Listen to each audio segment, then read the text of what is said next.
You ready? This is fun. I like messing up. When you stop running, you start winning. I had to really look at myself, accept the fact that I was running before I could even position myself to win. Ain't no victory if there ain't no fight.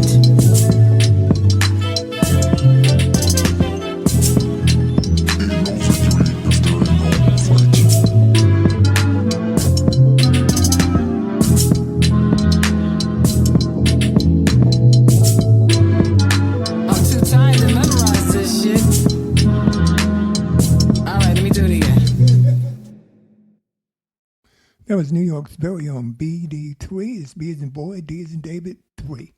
And we would like to thank them for providing the intro and outro music for this podcast. You can find BD3 on all your major streaming services. Hello, and thanks for joining the Walk Weekly Live Podcast. My name is Walter Latham, and I'm joined by Michelle Sweeney McCombs, and we are your hosts. Today's show concerns the outrage that we all feel as to what happened in Minneapolis with Mr. Ford. How long will we keep our heads buried in the sand? And before we go to the panel for a deeper discussion, I do want to set the tone of this show. The recent murder of George Floyd by a white police officer in Minneapolis is not surprising. Isn't this the normal? The only difference is the time and place. We've seen it before. And what about Eric Garner? Did we forget about him? He was choked out for selling loose cigarettes. And what about the two white rednecks, the good old boys down in Georgia that killed Ahmaud Arbery, a guy that was jogging? And what about Emmett Lewis Till, a 14-year-old African-American who was lynched in Mississippi in 1955? After being accused of offending a white girl in her family's grocery store. We go through this all the time. It's systemic and it's institutionalized racism. Even ISIS killed their victims with more humanity than the cop that killed Mr. George Floyd. These brave people are martyrs, not victims. That is what they should be remembered forever for. They died for a cause. They weren't victims. Emmett Till started the civil rights movement. George Floyd will start the beginning of the end of the civil rights movement. And one other thing before I turn it over to Michelle. Is this the way we take a knee? I am hurt beyond words. I've seen my share of horrible things. I've been in this world over 60 years. And I've been all over the world.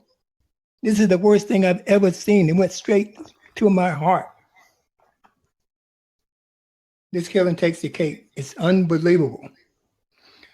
For those of you who don't believe in the Second Amendment, you should look it up if you don't know what it is. There's a reason that white folks will not give up their guns. As Charlton Heston once said, you can only get my gun from my cold, dead hands. Just remember that, people. With that said, let me just move on to Michelle because I am getting a little emotional and I'm supposed to have a certain amount of objectivity as a host of this show. So I'm going to turn it over to Michelle. Michelle, how are you today? Hi, thank you, Walter. I'm fine. I'm fine physically, but I'm not fine mentally with all of this going on. I'd like to welcome everybody for joining our show. Thank you all for taking the time out to be with us today. We have a really tough topic that we will be speaking about. We will also have other guests that will be toggling in. I would like for them, when they do join in, to raise their hand with the emoji to let me know that you are ready to join in. I will acknowledge you in the comments. I will also acknowledge comments and questions from the audience for our panel. If you would like to share this live podcast, please click and share. We are live now. Now I'd like to introduce our panel. First, I'd like to address Christopher Sweeney. He's a returning panel guest. He's a retired sanitation worker, host of Loud Chatter podcast, and he's also a chef of Eclectic Eats. Our next panelist that I'd like to welcome is Stephen A. Smith, also a returning guest. He's an educator, a second chance business funding company, and a credit repair specialist. Our next panelist is Nigerian-born global artist Ayo in Motion, a talented artist, a passionate poet, an activist, and a style icon. He has opened for the likes of Davido, Talib Kweli, Tenny the Entertainer, and recently headlining the world-famous Carnegie Hall's Neighborhood Concert Series. Ayo has used his artistic platform as an avenue for social acting. But before we begin with our panel of questions, I would like to play a snippet of Ayo's current song called Outrage on the Front Page, which is streaming now on YouTube. So please give me a moment. And I will also, after the song, we will hand it back over to my co-host, Walter Latham. I'm going to play the song right now. And after each protest, we go back to the cycle of living our lives.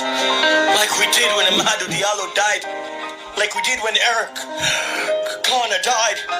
Like we did when Oscar Grant, Alton Stalin, Philando Castile died. Their names reeled off like a film, only like this is real life. What good is a wave of outrage without sustained action? So join me in running.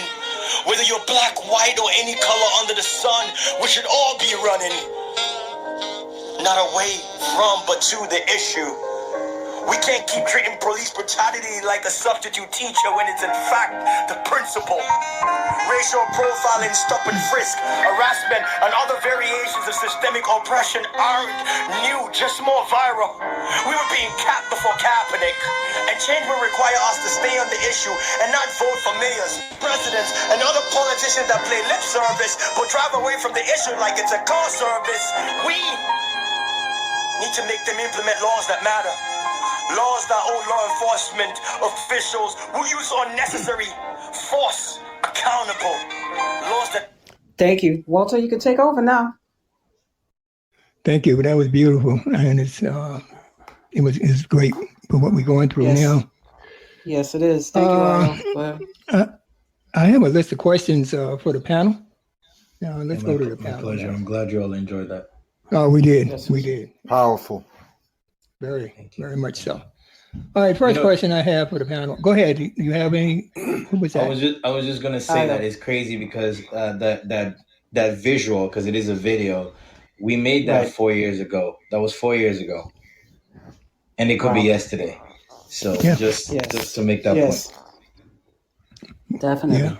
Yeah, definitely. I mean, history hasn't changed since the early '60s. So, and prior to that. All right, the first of my questions I'm going to direct to Chris. Why such an uproar over what happened in Minneapolis? Haven't we seen this story before with Eric Garner, Freddie Gray, among a few? Yeah, we have. I think right now, with everything that's going on with the pandemic and people being locked in their homes and the frustration with social distancing and, people just on edge, for this to come on to happen at this time, it was just a match that lit a fuse that was bubbling anyway, right? And the sheer arrogance of what took place, the smug look on his face as he kneeled down on this guy's neck, and he heard his cries, and he heard the witnesses crying for him to stop, and the guy couldn't breathe, and you're killing him, and he's not responsive. And it just looked like he had joy on his face. So I think that resonates with a lot of people. People saw it. That was something, it was so painful to watch, but I couldn't turn away. I wanted to help him in that moment. It was reprehensible what happened. So I think in the time that it happened, it was just something so despicable. People just couldn't, it boiled over. It was just unbelievable. Yeah. Unbelievable. Yeah. I felt the same. And it was the worst thing I've ever seen. The worst.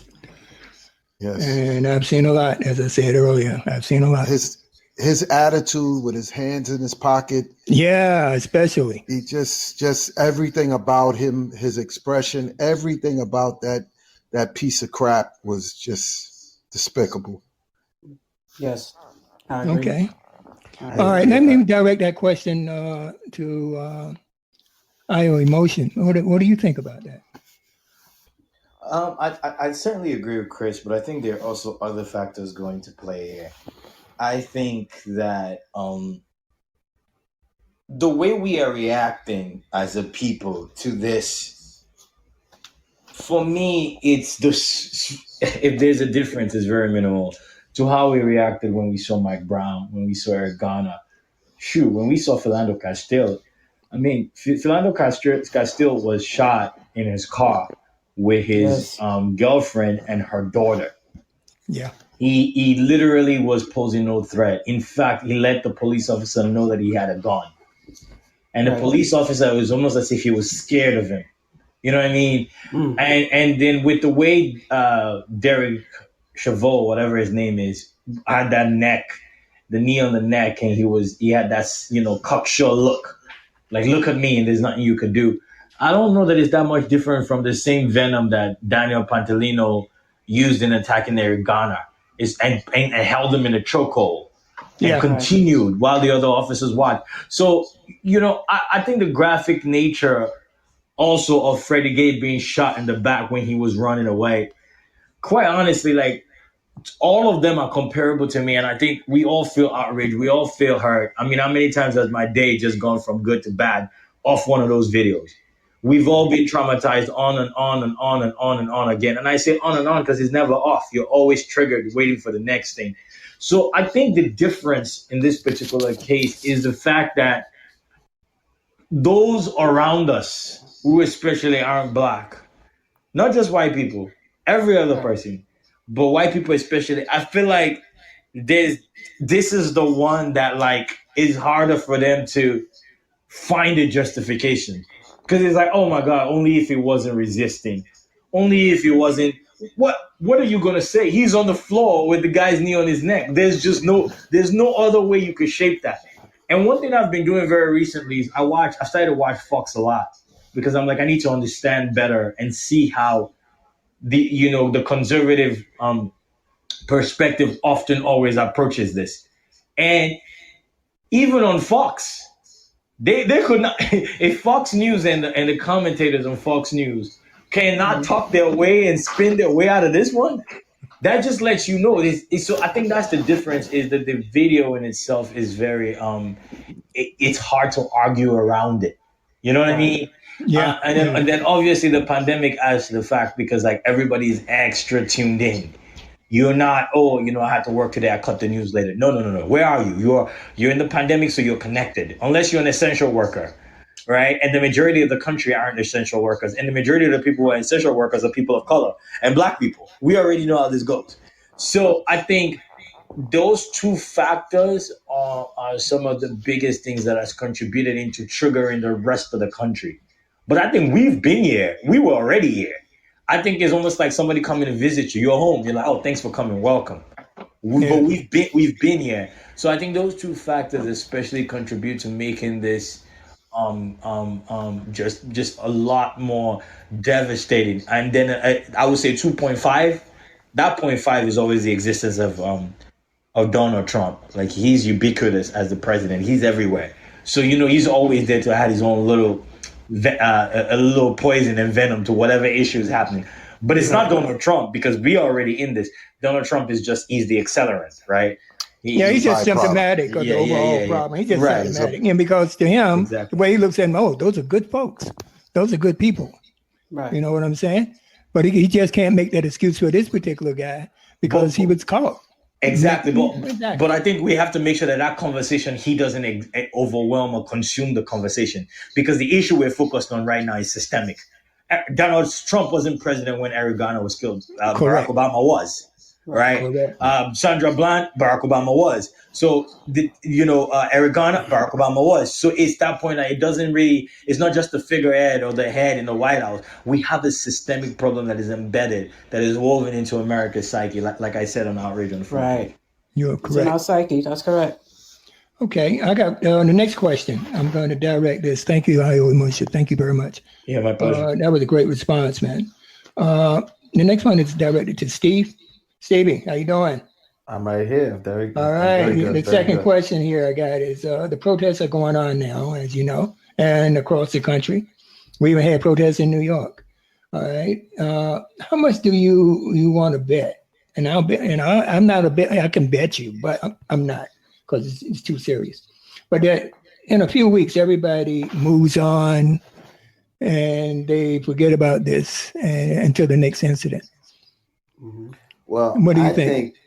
well, as far as that goes, yes, these things are cyclical, and that we move from one tragedy to the next tragedy, whatever is the news headline of the moment. We go ahead and we go to the next issue. What's a little different about this is that it was so egregious. And I know that you asked this particular question, but I want to follow up on what the two other panelists said. When I first saw this on Tuesday or Monday, whatever day it was, it made me. And I'm gonna tell you how deep it reflected in my mind to go back to the movie Juice with Tupac Shakur and Khalil Khan, and that movie's got to be going on 30 years old. But I remember the very first time that one of them held a gun in their hand, and how they felt like they had power. Okay, growing up in Brooklyn and Queens, you know, I, I think it was the goal of so many people that I went to school with that when they graduated high school, they wanted to join the New York City Fire Department. They wanted to join the New York City Police Department. They wanted to get their 20 years in, blah blah blah blah. I know Chris can understand that, but Yes. so, there was so many people that were the guys that went through junior high school and high school that were bullied, and one of the things that they aspired to was is that, man, if I could get on the police force, if I can go into the military and join the Marines, which is supposed to be the toughest of the five major service groups, no one will ever treat me like that again. And I always try to understand the pre-screening. I don't know what that testing is now. In the post this, you're going to have police departments that are going to go through sensitivity training, and to try to understand. I mean, or to try to better communicate with minority communities of color. But these people should never be given badges prior to their service. There's got to be a screening mechanism, because that guy with his knee on the neck, no empathy, none. I mean, he was None. absent. Yeah, he was cold. It was just the coldest thing. And if you looked at the video, He was proud of it. He was proud of it. And then there was one of the officers who had his back to him, because I don't even think he could stomach what was going on. Well, and then there were up to two that were there. So just that, and it just made me go back to guys that I you knew. went to school with, and right? They wanted to be a police officer. Family. I wouldn't let the people around my family, so then they become police officers. You know those ones. You know them. And you know what? I don't want to interject, but you know what? The other police officers know. They know them too. They know the hotheads. They know the racist leaning ones. They know the ones with the violence tendencies. They know the ones that always shove whoever they arrest a little deeper, and let them hit their head a little bit. And in fact, part of it is encouraged. And that's, you said sensitivity training. I think it's deeper than that. I was going to say it's much deeper. It's deeper. The first thing for me is, first of all, conscious and unconscious bias training. On the show I was on yesterday as a guest, we were having this conversation about how a lot of people in police department, one, they're not policing neighborhoods of people they know or look like them. But Correct. so a lot of their attitude, a lot of their preconceived notions, a lot of their feelings is coming from places where they're scared to be inside. They're scared of black people. And they're also just scared to be on the street. So they say that a lot of rookies are thrown into high impact areas. So what's happening is that, first of all, you're scared of the people you're policing. Then you just scared because you're like, oh my God, everybody around me might be criminals. You're paranoid. You're not settled. Then you throw into the fact that these are two already potent things. And that's why sometimes the cops who are committing this, they're always the ones that have racist tendencies. They want to impose their power on people. They're bullies. But they're all the ones that are just, for lack of a better word, they're shit scared. But that fear is not coming from a place of just the regular fear they're feeling as humans. That's there too. But it's also coming from a place of, man, I fear these people. One thing I'll say earlier when I was watching CNN, the nightclub owner in Minneapolis, they usually employ Minnesota PD, and she's employed Derek Chauvin in the past to be one of the cops to work the nightclub, right? Guess what? She's also employed George Floyd in the past to be security. So these are two people that have worked security at the same nightclub. Now, it's a Latino nightclub owner. So she said most of the people who come there are Latino, but they have what she called urban nights.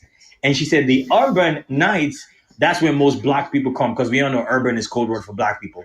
She said whenever she was having urban nights where it's mostly black people, she said Derek Chauvin and the other police officers were usually skittish and overly aggressive and on the edge whenever the clientele was mostly black. She said that.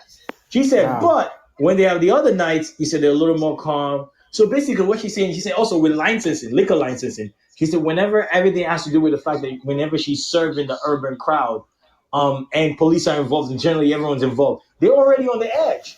They're not on the edge when a Latino audience is in place. They're not on the edge when white people are in place, but they're on the edge when it's black people in place. But I just want you to understand one thing, and this is just quick. I mean, but this growing up in New York City and seeing all these instances, I think of Abner Louima, with Justin Justin Volpe sticking a plunger up this man's rectum. I mean, it treated him inhuman. I think Sean Bell over 100 shots. Amadou Diallo, Amadou Diallo up there being shot.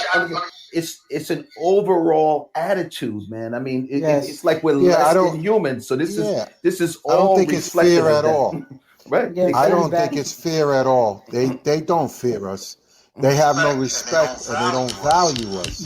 But that's part of it, though. I think what we have to recognize is that it doesn't have to be because he had 19 years on the force.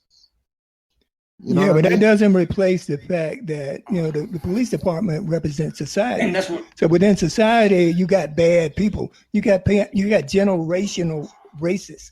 They were born into racism where they were taught that the black person is less than them. Exactly. That they're not human. But I want to throw something in there. I want to throw something in there and just say that I think we need to be careful to understand that it doesn't have to be one thing. It could be everything, right? So you're saying the fact that they do not see us as human. I think that's true. But I also think fear plays a factor as well. And I think you're right. We need to differentiate all these things. But I think we need to mention how all of it is a factor, because you're going to have the different kinds of races. You're going to have the Pantalino and the Derek Chauvin, right? You're going to have those kinds. But you're also going to have the kind a couple of years ago in New York City where he shot a black person when he was doing he was coming up on a project building, right? He was in the corner, and the first thing he did going in there is he pulled out his gun and he shot the guy, right?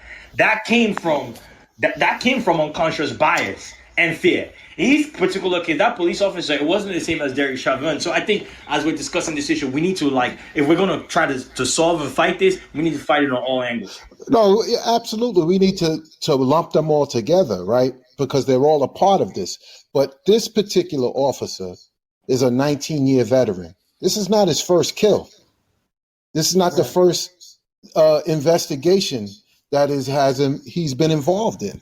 Right. He is not fearful. He is walking through those communities with his head held high and spewing arrogance and hate and doing exactly what he wanted to do. He looked at those women that were crying for that man's for sure. I life agree with you. yesterday, For sure. He definitely and he was. For sure. I agree. enjoying every second of what he was doing. But Yeah, think about the bigger picture.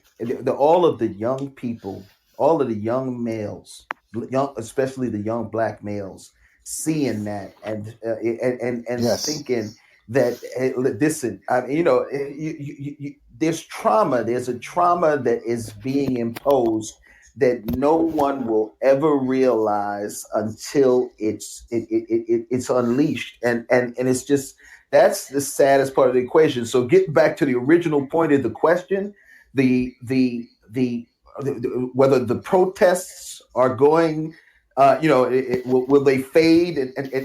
Yeah, the protest and the outrage may fade to some extent, but the trauma that has been inflicted upon our young people and adults, it's I think that plays a big role in this as well.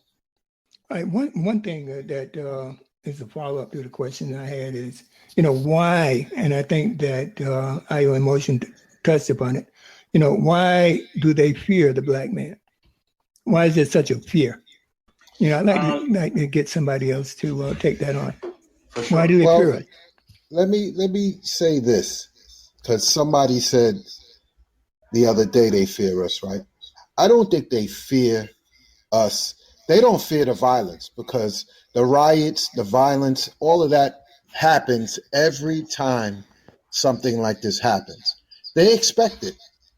What they fear is us recognizing what they're doing and uniting and stop all the nonsense that we do to each other. Mm-hmm. That's what they fear most.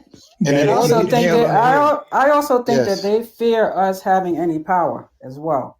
When the tables are reversed, but how you keep people in place is you continue to do these things, right? You continue to have them loot, riot after these things are gone. Now I'm seeing all kinds of posts with, well, what the cops did was terrible, but what the people are doing now is the rioting is terrible as well. Well, where were you yesterday when there was no rioting? Where was your post, or where was your concern about what the cop did the other day? They always look, if you asked earlier if there were people out there trying to justify it. I got a couple of phone calls of people that I knew that are white trying to justify this. And I told them, and I put up a big Facebook post after I did it. I told them, stop what you're saying. Do me a favor, lose my phone number. Don't call me ever again, because there's nothing to discuss there. Yeah. And if you're trying to find any shred of evidence, or, well, we didn't see the whole video. I saw what I needed to see. And so did you. So if you're on my phone trying to justify it, please don't ever call me again. I'm not going to be upset. 2 minutes and 48 seconds, he was non-responsive. How in the hell can you justify that? No, you can't. 2 minutes and 48 seconds, this man was non-effective. When you talk about civilized versus uncivilized, that's the most uncivilized thing I've ever seen. Uncivilized, totally unfair. Absolutely. They are the ones we should be fearing them. Everybody should fear them. These police forces are now manned with a bunch of Klan members, because the Klan is on the rise. The membership is growing. And you got a lot of people who are ex-military, who are suffering from PTSD, and they're over in these other places, and all they see are black and brown faces that they are out to kill and destroy, and that's their mission. And they come back home with that. They don't leave it. Right. They don't seek help. They don't get mental help. They fill out these applications for these police forces, and the guns are put right back in their hands, and they approach these communities like they're approaching a war. And that's how they treat us. Okay. Well, that's a segue right into the next question that I have for you guys. All right. Why is the African American the least respected group in the world? Or you don't believe that? I do believe it. I think it starts with I think it starts with us too. We have a responsibility to not worry about what other people think about us. We have to value ourselves. You know, I don't agree with what happened in Minneapolis with burning down Targets in the stores. And you want to hurt Target, pass them by. Don't You don't shop have there. to shop there. Right. You don't have to commit a crime to shut them down. Just hold your funds. But because the ice is colder down the block, we always got to buy somebody else's ice instead of buying ice from each other. We always got to support other people. We always put more value in other people than we do ourselves. We are the economy. We are the lifeline of this country. We are the art. Everything that's great about this country, we have a hand in. And we still don't see the value in ourselves. That is part of the problem. I think to add to that, you know, when people say that the black man, a black woman, you have to look at history. You had to look back in time and understand the physical superiority that we had in the country of Africa before it was spread out across the globe. And the fact is that how are you going to counter that? You're going to emasculate that race from the very beginning. And I just think that we weren't initially prepared to be emasculated the way that we were at the beginning. And I think that is such an issue because, you know, a lot, of course, you'll see it athletically, but we were bred. We've been bred, you know, to be purchased, to be, you know, to be sold. I mean, it's just that I think that has a lot to do with it. It was the initial fear because we were superior physically to a lot of the other races from the very, very beginning. Can I hop in here? Yeah, please. I think a little differently. I'm not saying some of the things you all have mentioned do not play a factor, but I think it's important. How do I put this? You know, if you, I'm trying to figure out the analogy to go about it. Okay, let's look at it this way. So we were enslaved for 400 years, right? We were brought into a new world and a new place where we had no kin, we had no connections, we didn't speak the language, we didn't have any resources, and we were physically, through the use of weaponry and all sorts of other things, degraded, enslaved. And then after we were free from slavery, the 40 acres and a mule we were promised, we were never given, so we could not move into a place economically to be able to like fend for ourselves. I know there's always that crop of people who say, you know, we need to take it upon ourselves to pull ourselves out from the situation we're in. Yes, there's always a degree of personal responsibility that can be taken, but I also think we have to be careful when we go along that line of thinking and conversation, because when you look at it, it took America hundreds and hundreds of years to be able to establish itself as the country that it currently is, and it did a lot of that on free labor. So a lot of civilizations, it takes them hundreds and hundreds and hundreds and hundreds of years to be able to be established. And we are in this country where we've only been how many years removed from slavery? And then how many years have we been removed from segregation? We've only been removed 40 plus, almost 50 years from the civil rights movement, right? Where you couldn't drink from the same water fountain. You couldn't live in the same place. There was redlining, all these things. And then the after effects of all of that, we still feeling now. We were never given any form of economic sustenance. So when we make all these comparisons to all these other places, I'm like, I don't think it's a fair comparison. And then sometimes we compare ourselves to immigrants. Well, I can tell you as an immigrant, it's not a fair comparison. I come from a place where we weren't rich growing up, but I never had to wonder that I was inferior as a black man. Color as a thing, I started to deal with that when I got here. When people in high school, my fellow black students in high school, by the way, and I don't blame them for this, would be like, oh, you're so dark. And I'm like, wait, me being dark, when did I ever be something I had to worry about? Colorism, all the self-hate that comes from that. So, you know, I think we need to take these things into consideration. Yeah, I agree to a point. But even after slavery, you had Rosewood. You had places where we did great things. We built Oklahoma. up communities. Oklahoma, And they burned us down. every time we sidestep That and we too, do something and exactly. we create, they rip us down. It's not So that you're further validating we my don't. point. You're further validating Right, it because I right, hate but when we people say, don't. "Oh, black on black crime," or "Oh, we just need to value ourselves better," or "Why we always lining up to buy Jordan." I think that's victim blaming. I think that comes from Absolutely. I don't that line of thinking is to me is very very problematic because what it does is it just starts to take away responsibility from a society that has imposed degradation and lack of rights on people. And it's almost as if you shoot me, right? And then you say, "Oh, well, I shouldn't have been hanging out at that neighborhood at night." Whether I was hanging out Right. in that neighborhood at night or not, you still don't justify shooting me. You shouldn't have shot me.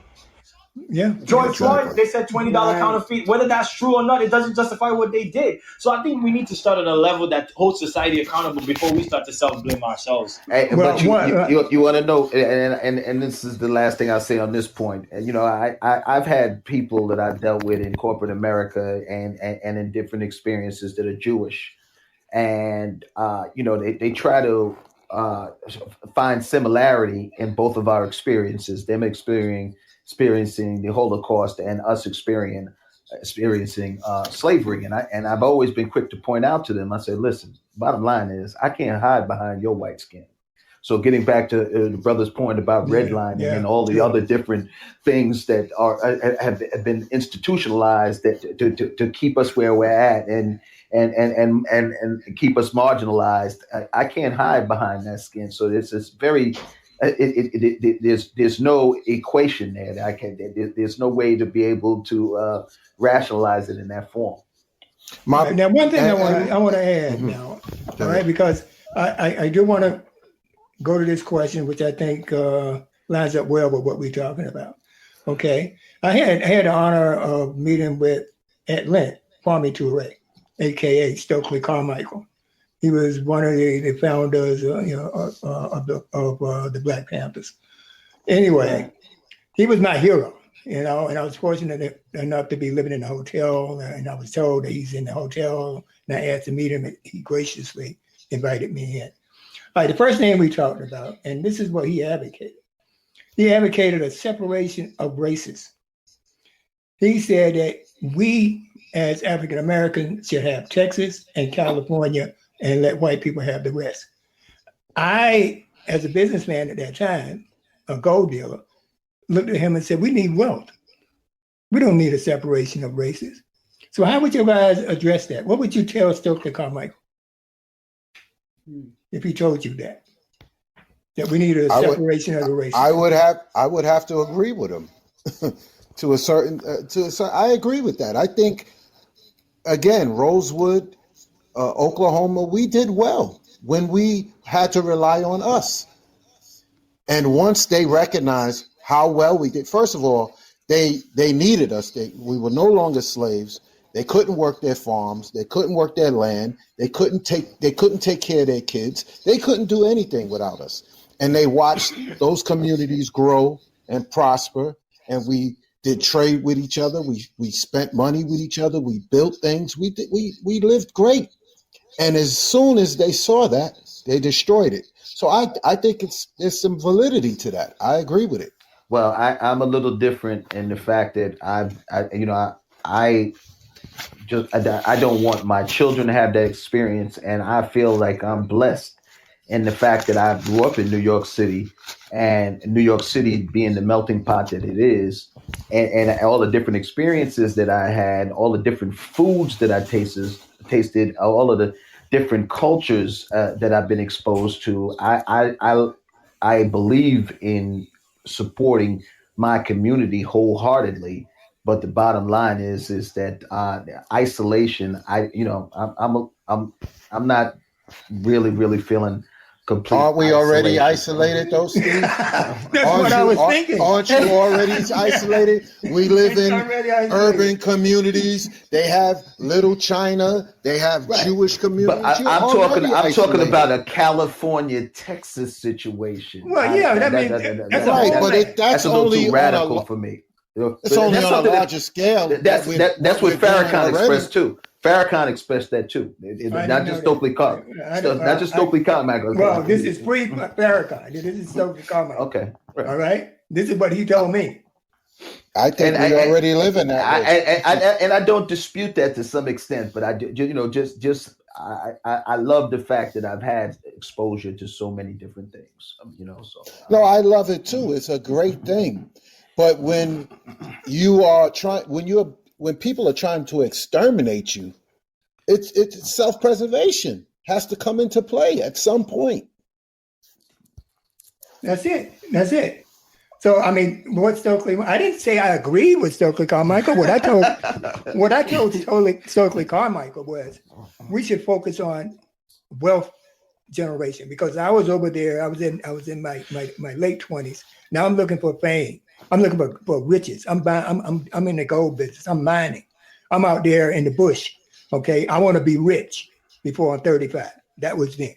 So I said we should be focused on wealth, and he said no.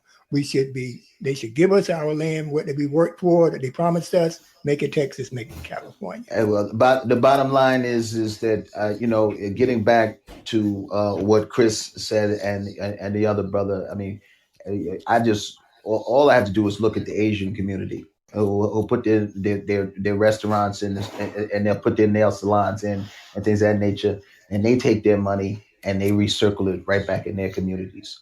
That's because they're taking our money. Right, exactly. They're taking our money and never support our communities. Communities. Right, and never support our communities. But it's because we have the comforts that you just said that, hey, I grew up, and I'm listen, don't get me wrong. I grew up in New York. I loved it as well, right? I'm from Brooklyn. It was multicultural place, right?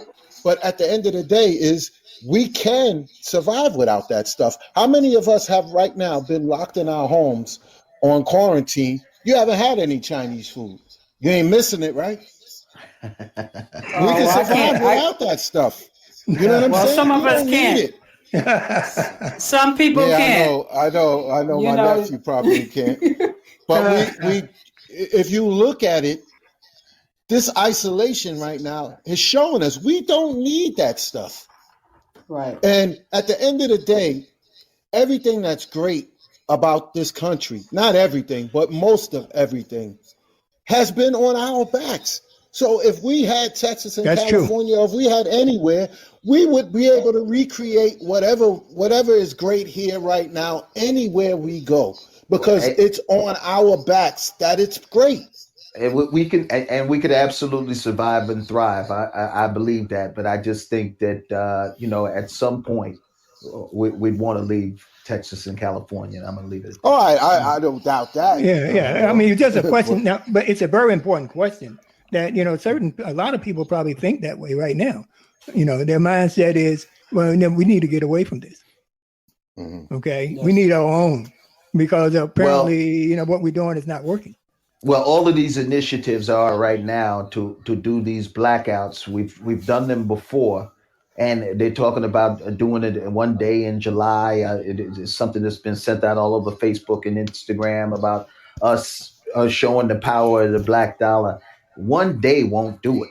Let me tell you something. It's got to be a long. If we did it collectively, one day could break this country. Correct. We broke the bus companies back in the day. They came begging. The Woolworths came begging when they stopped shopping in there, stopped going to those places. But that movement worked. It was more than one day, Chris. It was more than one day. No, right. But we're talking different numbers right now. The amount of wealth that goes through the black community, if you shut it down for a day, it'll shut the stock market down. It definitely would. We are the biggest consumers. We don't invest in ourselves, especially in the hair industry. That's $1 billion industry that we support. We don't support each other. Yep. And that industry is owned by Asians. So we have to start. It's very hard to get into, too. It's very hard to get in. They make it hard for us to get into it. Absolutely. Well, that leads me to my next question. What do you think the African American is still not united and focus on a common cause. I'd like to take this one. I don't think that it's not that we're not united and focused on a common cause. I think we're all united and focused on the fact that we don't want cops even putting their knees on our necks and killing us. I think we're all united on the fact that we want more opportunities and we don't want to continue to face systemic racism and prejudice and a lack of access into places that will uplift us. I mean, how many African American and Black businesses are denied funding? When they go and apply for a loan for a bank. How many places where the building inspector is just a little bit extra when it comes to inspecting your place than other places? How many times do we, so we are unified in the fact that we want better. I think I always look at everything as systems, right? Systems. There are systems that exist, and you have to decide: do you want to work within a system to fix it, or do you want to work outside of it to fix it? And it's this age-long dichotomy. It's like, which one is it going to be? I would say we can argue that Martin worked a little bit more with the system, and Malcolm worked way outside of the system. And to be quite honest, both of them made headway. Some people are more on one line, some people are on the other. I think people have to go with whichever one they feel works for them. But if you're going to be working within or outside the system, then let's discuss strategy. We're in a capitalist society, which means that everything is driven by money. It's money first. Even amongst white people, there's class across all of us. But even amongst white people, a lot of the times what the elite do, who are usually white and have more... Yeah, they often... A little bit, and they did it during slavery. Oh, you can't hear me? Well, now... I hear him. Yeah, I hear him. Yeah. Okay, they did this within slavery and they did it after. They always make poor white people feel like Black people are their enemy, right? So why am I bringing this up? I'm bringing this about class structures. So class works in America. Race trumps it, but both of them, they work together. They're like Siamese twins. So because money is what hits everybody, I think if we're going to work within this system, there's some people who want to work outside of it. But if you're going to work within this system, then you need to start playing the game that you're in. And that's where money comes in. So if I say, hey, I'm no longer spending my money. Think about it. All these companies, when they mess up, what makes them do an about face quick? When people start boycotting and stop spending money there. Exactly. So look, don't say, this Black business is unprofessional. Well, go to the professional Black business, because they're also unprofessional other businesses. The Chinese, I don't buy Chinese food. Like, I buy Chinese food probably twice a year. One, I don't like it. But two, I don't like the way they treat me when I go to go buy Chinese food.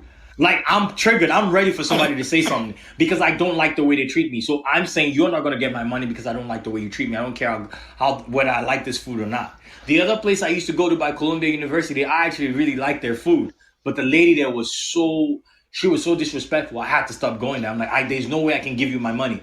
So when we're talking about how we want to spend our money, yes, let's support Black businesses. Let's create a roster of Black businesses. But let's also push Black businesses and say we're going to go to the ones that are professional, because I don't like going to a non-professional business, Black or white. Let's not assume that all Black businesses are unprofessional, because that's not true. Businesses are either professional or they are unprofessional. Also, right. Doesn't matter what color, right? What color you're in. So you're going to have to decide, like, when you say you're not going to that place anymore, are you replacing that unprofessional Black business with a professional one? You know what I'm saying?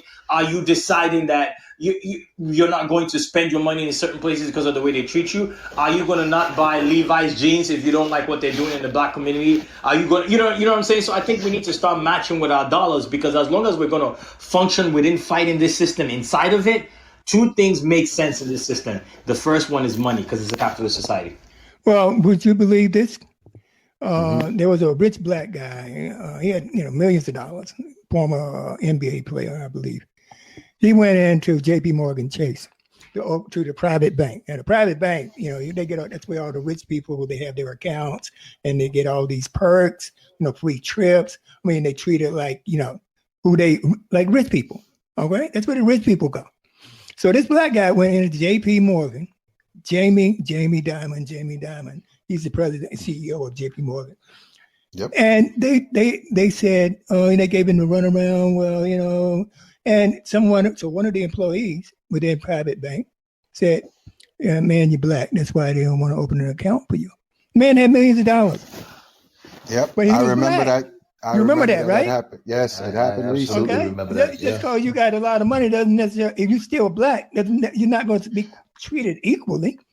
I also want to address why we're not united. I think we are united. I think when you see what's going on in Georgia, you have the Panthers down there protesting. They're out there with their guns. You see the brothers walking that sister to work who was threatened in, I think it was Michigan or one of those places where the militias ran up in her office with the guns. We're out there. What the problem is, we don't control the narrative. We don't control the media. So when you do see people out there doing the work, it's not broadcast. We have to start sharing those deeds, letting people see the work that's being done so they believe and they understand that there are people out there fighting this fight, fighting for this cause. But Chris, you got to have a platform to disseminate that type of information. You're right. We don't control the narrative. We don't control the media. Yes. Right. Yes. Yeah. Well, how did they get that bus strike going? They talked to each other. They went to the churches. That's another thing. The church has to be the base that it once was in the 60s and the 50s. That's where the civil rights movement was born out of that. It started because in the church. Those were those places where they can meet with each other and have discussions and have plans and make movements and do those things. We got all these prosperity preachers. All they doing is packing their pockets, and people are just steady filling their churches. We have to get back to the basics. Well, because we didn't control the narrative or the media back then either, but we still got the job done. Well, and I completely agree with that in the fact that so many of our initiatives are put out there on social media, put out on Instagram and Facebook, and don't think that that's not being monitored. Don't think that they're not watching. Absolutely. So the bottom line is when it was held in the church, when it was held in the community center, it was exclusive to us, and that was the biggest thing. But that fell off we were as able well, to galvanize. Yeah, that's what it is. Because back then, they knew in the church that they weren't going to pray this enemy away like they're telling us now, that we could pray it away. They knew better back then. They knew that they had to stand up and fight this enemy. Right. It wasn't a matter of praying it away. Now they got you in church praying stuff away, praying coronavirus away, praying all these things away, and it ain't working. I'm not telling you prayer is not necessary, but it's not the weapon of choice when you're up against an oppressor that's trying to exterminate you. Right. Gil Scott Heron said the revolution will not be televised. Will be televised. That's right. So. Exactly. Well, okay. Now I want to move on to another question that I have for you guys. We are losing a generation of our kids to broken homes and violence. Is there anything we can do to change this? Because I was told as a kid by my grandma raised me, that the young will change the world. All right. So I told my kids the same thing, because if you're a working black man in this country, you have to be very, very careful, alluding to what we just said earlier, about what you do and what you represent in public. All right, so to openly protest, and you're a vice president at a bank, for instance, and they get they get some idea, oh, this guy is radical, and we better fire him. We need our young to step up, because I think that if they don't, we're going to be like this 25 years from now. So the young are the ones that will change this country. That's true, but I mean, we had civil rights since 1965. Right. We're talking already 50 years, so nothing happened. It's the same, protesting, over and over. Our people being killed over and over and over. This does not happen. I'll repeat something that Harp said, one of our comments, in Hasidic or the Asian communities. Things don't happen in these communities at all. Why is it happening with us? Because they're oppressing us. We've been enslaved for 400 years. They don't want us out of that. So somebody's got to pull a wagon. Somebody got to pull a wagon. Even with our leaders, all of our leaders, Malcolm X, all of our community leaders that we've had, they took them out. or the FBI investigated them, made them look bad. Anyone that ever tried to do anything for our community, they wiped them out. So even with the Black Panthers, you said there's a Black Panther party in Georgia. What about the KKK? They publicly get rights to have protests in the street with their hoods on. And guns. And guns. But if you have a picture of a black man with a gun and a white man with a gun with his daughter, we're thugs and they're hunters, or they're okay because they're white, they can have these weapons, but we are classified as thugs and gangsters. So you don't have to tell me that about the white man with the gun. Our current governor here in Georgia, Brian Kemp, his political ad, in order to be elected, he had a shotgun in his lap, and he was with his wife and his 2 daughters, and people responded to that. Had it been his adversary, even though there was a woman, a black woman, Stacey Abrams, but let's just say hypothetically it was a black man. There was no way in the world that could have been done. So, right. That's true. He won. Right. I think we lose sight that this system is an empire. It's not set up. Everybody thinks the system is working for them. It's not working for the poor whites. It's not working for the poor blacks. It's not working for the poor anybody. But as long as they continue to pit you against each other, to make you think, they say, oh, black people vote Democratic for years. What have you gotten for it? Well, the people in Alsea, Kentucky, and Alabama and Louisiana have been voting Republican for their whole entire lives, for generations. What have they gotten? Nothing. It's the same thing. But as long as they give them somebody to look down on, they think they have something. As long as they think they're better than you, whether you got $5 more than me, I got $5 more than you, I'm better than you. And Trump has actually proven that it's closer to a dictatorship than it's ever been. It's yes. Well, look what Howard Stern. Look what Howard Stern said about Trump. He doesn't even like his followers. He doesn't even like his supporters. If you go to Mar-a-Lago, those people wouldn't be welcome there. He's disgusted by them. Yeah. Well, I want to intervene for a second. We have a youngster on here. Everybody see him, Sween 96. My son just made a comment. Voting is overrated. Our votes don't count. Can one of you guys, you need to address that right now so he can understand. Okay. Well, first off is, what are your choices? All right. You have Trump and you have Joe Biden. All right. Which is the least evil? Which is the lesser evil? Trump or Joe Biden? That's the first thing that you got to think of. Second thing is, we got Trump. If everybody dislikes Trump, and I'm quite sure you don't like what Trump has done since he's been in office, Trump won Florida by 2,000 votes. All right. In the last election back in 2016. And you know where those votes went instead of to Hillary Clinton? They went to the independent candidate. Who couldn't win. And who couldn't win anyway. At all. Right, who couldn't win anyway. So by default, Trump won. All right, because he won the Electoral College. So don't ever think that your vote doesn't count. It counts. There you go. And Justin, that's exactly what they want you to think. And for me, even if my vote didn't count, there was a lot of people that shed blood for me to have the right to do that. So I'm going to do it anyway because they gave their lives for me to do it. Right. Well, he just said he's not saying don't vote. I understand what you're saying, Justin. He thinks his vote doesn't matter because, I always believe them Manchurian candidate. They already know who they're going to put in office, But the votes do matter. It's possible. I believe conspiracy theories. Yeah. Well, I think Trump came along. I think he came along at the perfect time. You had an imperfect candidate in Hillary Clinton. Right. They managed to smear her. People were tired of the Clintons.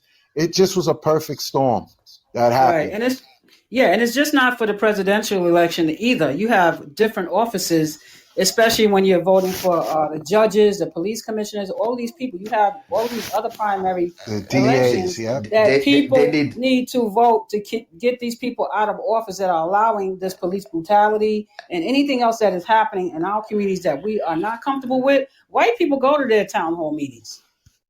That's right. You know, you have to get and, involved. and get Mitch McConnell the hell out of there. Oh my God. Yeah, Get him the yeah. hell out of We there. have to vote, especially lower the DA, like Chris said. There's a lot of other offices that we should be voting on, and we don't. We don't. So Yep. how can you say things about how things are run if you're out there protesting? You get your ass online and vote. And you need to vote the midterms too, which a lot of us fail to do. Midterms, You got to vote the midterms as well. Right. And let's see how it looks when we have 100% participation. We never know what it's going to be because we never have 100% participation. But let's see what that looks like one day if we all decided to go out and vote and everybody did their duty and voted. You watch how things would change, or people would take notice. They'll hear your cries if you, like I said in my post on Facebook. You don't have to burn down the store. They'll hear you if you don't go in the store. If you walk past the store, they'll hear you just the same. Yeah, I see Chris Lean. All right, she indicated that we should focus a lot on local politics. All right. Also, she's been to board meetings and rooms that are packed with white people and no black people that are there. And this is local politics that we show up. We just don't show up. Yep. For for town hall meetings, things like that. I'm guilty. I'm telling you, I'm guilty of that. Just like we show up for these rallies, these riots, these protests, show up to the ballot box, show up to your kids' PTA meeting, show up to all of those things. They all matter. Yeah, we have to. We really have to. All right, I'm looking at some of these comments here. A single Tony. All right, says when it comes to voting, go physically, not through those mail-in ballots. Does anyone know that handle? Say again. A singleton with 3 eyes at the end. Yeah, the walk-in. I don't know who that is, but I agree. We need to vote and walk our ballots in. I have no problem with that. I see Shaq is also posting. He said it was a white police officer who was caught on videotape who started the fire. Yes, and everything that happens as a result of his actions should also be brought in charges against him. All of those things, everything that happens from here on out with the riots, with the destruction, any other loss of life, because if you committed a crime and you came out of a bank, say you robbed a bank with 3 other people, and one of those persons you were with shot somebody and killed somebody, all 3 of you are going to be charged with murder because it was your actions that triggered the person getting shot and killed as a result of what you did. So as a result of him kneeling down on that man's neck and killing him, you have total destruction in the city of Minnesota, and he should be held accountable for that. Okay. All right. So, guys, I got one more question for you. Pick Michelle up, Walter. Okay, thanks. Okay. Got lost there. All right, no problem. Okay, I got one more question I think we should try to address is remediation. Okay, we know we've identified the issues. We know that it is institutional racism that we are up against. We realize that we have a capitalistic system, and within that is the best man should always win. If I work harder and do better than you, therefore I should advance further than you. But that's left a big wealth gap in this country. Okay, so my question is, what do we do to change the narrative and the dynamic? All right, I hope I'm not being redundant because I think we touched upon it a little bit earlier, but what do we do? Say again. I was reading some of the comments. I'm sorry. Yeah. Me too. Yeah. Matter of fact, Judge said, he mentioned it too. He said, okay, enough with the politics. We need action. So what do we do to remediate or address the inequalities in this country? I think we start with our kids.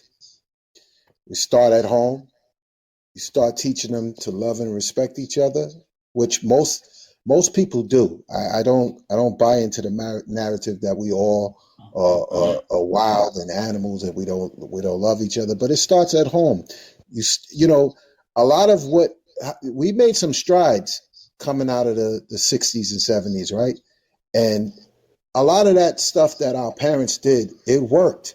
We got away from it. Our kids are spoiled. They don't understand. They don't appreciate things because everything is given. We got to teach them real hard work, getting down there, bare knuckle, going back, and we got to get them off of social media. And social media is a good thing. Don't get me wrong. I want people to listen to the podcast and everything, but social media is also a place where people can pretend to be whatever they want to be. It's not based in reality all the time. You could be this superstar. You could live a full life on social media, and if nobody knows you, that's what people think you are. We need to get back to reality, to the basics, and we need to teach our kids about wealth, about money, about saving, about working hard, and about loving each other, respecting each other. Because when you love and care about each other, you do things with each other, you interact with each other, you shop with each other. Right. That's basically where it has to start. And to piggyback. And to piggyback on that, when we speak about, doing things to really make a significant change, it does start with our kids. I mean, I reflect back a few months ago. It seems like forever that I was in the mall and I went through a food court and I saw a family. It was a mother and father and three kids, and all five of them had their phones out, and they were sitting at the table in the food court. And I just looked over. I said, "Damn, what happened to being able to communicate with each other, and rather than being on just what Chris illustrated, social media or whatever platform, Snapchat, messing around, doing goofy things, all this other madness." I mean, one thing that was done, quote unquote, back in the day, is there was so much more reading. Each and every one of us needs to fill our homes with something that we would give to our children to learn from, and let them just sit and read, man. And I realize that sometimes you have to set that example, and you cultivate great habits. The fact that you sit just down yourself and read, and guess what? Turn off the boob tube, and your children will sit there and say, "Well, damn, there's nothing else. Let me pick up a book." The love for reading is something that is developed. It's cultivated. It's something that is bred. It's instilled, and you learn so much more about society and how and all of the other things that Chris itemized about wealth and learning how to invest and doing all this. It's right there in books. Right. Exactly. Yeah, exactly. Okay. Exactly. All right, Stevie, that was great, man. But we are coming up against the clock as usual. Right. Okay. Right. So appreciate everybody. I want to. Ayo had to pop out. Mm-hmm. Okay. All right. Ayo popped out. Okay. All right. One thing I do want to say is that I want y'all guys. I know you started this little pop up. Follow. Y'all follow us so that we can grow stronger. Bring you more content, more important content, because we want to get the truth out there. That's our value add, is the truth. Okay? That's what we want to bring to you guys. All right? So follow, share. We're asking you to do that, to keep us on air and keep us podcasting. Second thing is we will be doing a rebroadcast, as is our procedure, on Monday. So this podcast will be on Apple Podcasts, Spotify, etc. Wherever you get your podcasts, you can find the Walt Weekly podcast. So it will be out on Monday. Okay? And with that said, I'm going to turn it over to Michelle, and she's going to take us home. Well, thank you, everyone, for joining us. I wish you all the best of health, safety. Look out for your loved ones. Love each other. And stay blessed. I'd like to shout out to all of our panel. Big Swing, thank you. Steve, thank you for always being on our panel. Io in Motion, please follow that young man. He's extremely talented. They all need our support. Everyone on here is on here for a reason. We appreciate you guys coming on every week. We love you guys. Just follow us on IG, Facebook, The Walt Weekly, and on Podbeam. God bless everybody. Please be safe and utilize this situation to the best that you can. And look out for the rebroadcast on Monday. Y'all guys be able to hear yourselves. All right? Okay. Be good, guys. Have a good weekend. God bless. Have a good weekend. God bless. bless. You too. All right. Bye-bye now.